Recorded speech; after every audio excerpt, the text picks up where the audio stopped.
It was about time.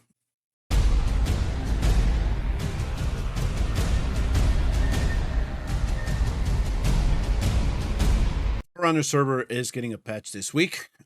With it, we're going to get a little bit of a change to Durza. So, this is a support mage from the Chaotic Cultist faction. One of the things that people don't really like about him is that he essentially reduces the HP of your enemy heroes. But if you put him in the right situation, he is a great complement to any type of team setup that you bring him along with. I have seen several top ranking teams in Titanic Ruins being using Durza, primarily because he does add vulnerability, right? So you get a little bit of physical magic damage vulnerability. You can then increase your damage. But so the changes that are being made here, let's start with the talent. So you can see here, essentially, this is what he's doing is he's applying a 50% slow, and then he gains an attack speed increase when attacking those enemies, all right? So the first major change from what I'm seeing here is that this talent will be changed to, the slow will remain, so it's still basic attack will inflict 50% slow for 2 seconds. When allies within his ultimate range have HP that is no higher than 70, 50, 30%. So there are different thresholds here that we have to take into account. They gain a damage reduction respectively to how much HP they have. So the damage reduction is going to be 30%, 50%, 70%. So for example, if one of our heroes is at that 30% or below threshold, they're actually gaining 70% damage reduction. If our hero has HP higher than 70%, they're only gaining 30% damage reduction. So essentially what they're doing here is that they're just taking that attack speed increase, they're adding damage reduction to everybody in his attack range. And then you can see here, this is his ultimate range. It's a very large one. So any heroes that you put here, it's going to get a benefit in terms of getting damage reduction. So he's, in a sense, protecting them, right? Making sure that they're a little bit more durable. The other major change here is going to be to the Sanguine Rite. So here you can see that based on the skill level that you have them, is going to instantly reduce 50 or 60% of the current HP of allies in range. Then starts a ritual which lasts for 10 seconds to provide allies in range with a 50, 70, 100% increased attack speed. Again, this is all based on the level of the how much skill you have loaded into him.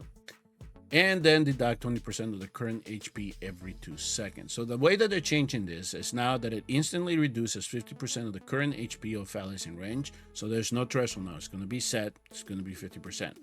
At the start of the ritual, which lasts 12, 14, or 16 seconds, to provide allies in range with a 50, 70, 100%, or 100 increase attack speed. So the attack speed remains the same. The number of seconds which it lasts is a little bit longer depending on how many skill crystals you have on him, so that's going to be changed. The amount of HP that is being reduced is now fixed at 50%. So that's essentially what the major change was to the ultimate. Not only that, instead of deducting 20% of the current HP every 2 seconds, they're reducing this to 15%. So again, it's not killing his allies instantaneously. If you have somebody like a Carnelian, great team up there, right?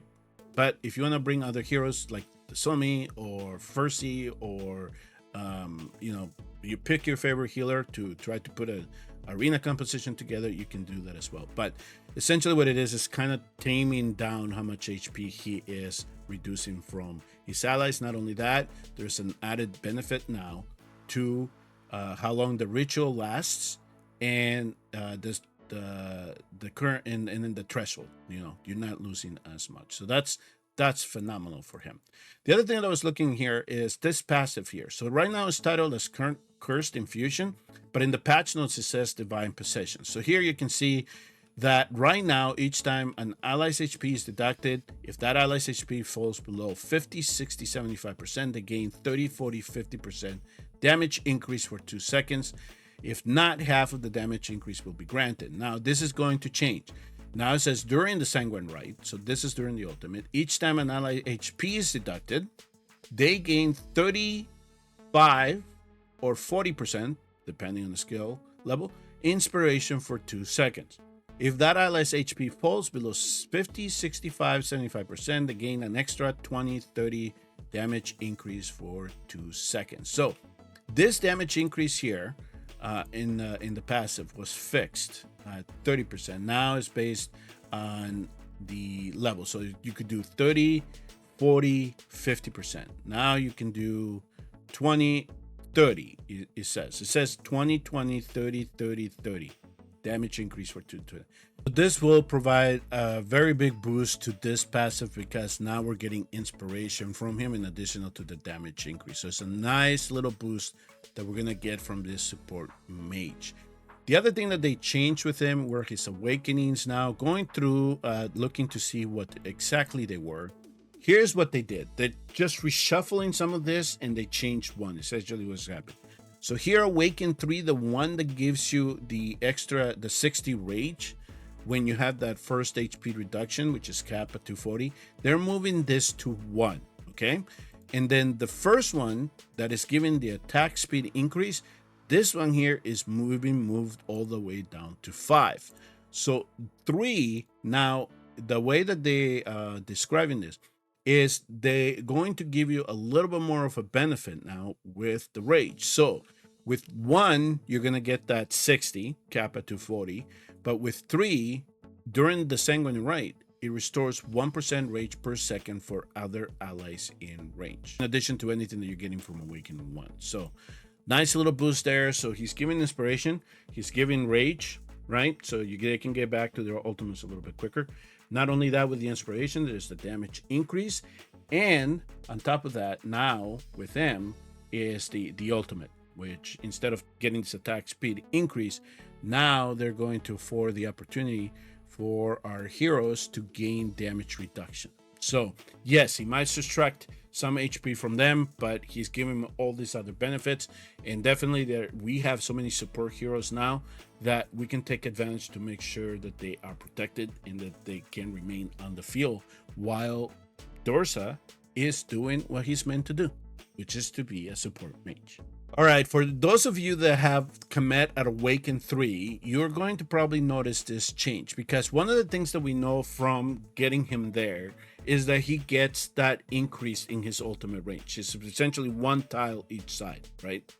But the thing that was happening was that even if enemies got into that range, we could not activate his ultimate. We had to wait for them to reach the original, all right, the original trigger range. Now, if you do get him to Awaken 3, that extra range that he gains from his ultimate will also trigger the ultimate. Cyrus, there was a bug with Carnelian, which is why in GBG typically you don't see Cyrus being teamed up with Carnelian, but they fixed an issue with Carnelian. Soul Essence wouldn't work on Cyrus under certain conditions. It's mostly GBG, so they're changing that as well. Sadie, they're also fixing a bug on her. They fixed the rare issue where her talent buffs weren't being applied to allies in range. So for the last set of patch notes, here's what they're doing. Number 1, they're increasing our gear capacity by 300. Maybe with all this new exclusive gear, maybe the new sets coming. I don't know what it is. But whatever they have planned in mind, they're at least preparing us for it. So now we have 300 additional slots.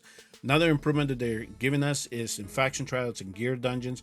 Now that we do a run and we save, that run is going to be saving the gear and the artifacts. So all we have to do now is come in, click, auto, and go. Hopefully it works. But it's the same mentality as we have with Arena. Once we set up our defenses, everything is saved.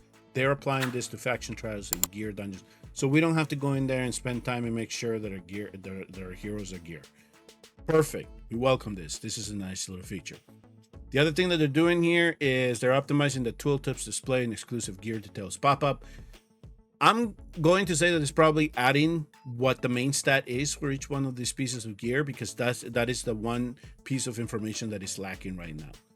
If there's something else, just as long as they make it more detailed and more apparent and exactly what it is, that's fine.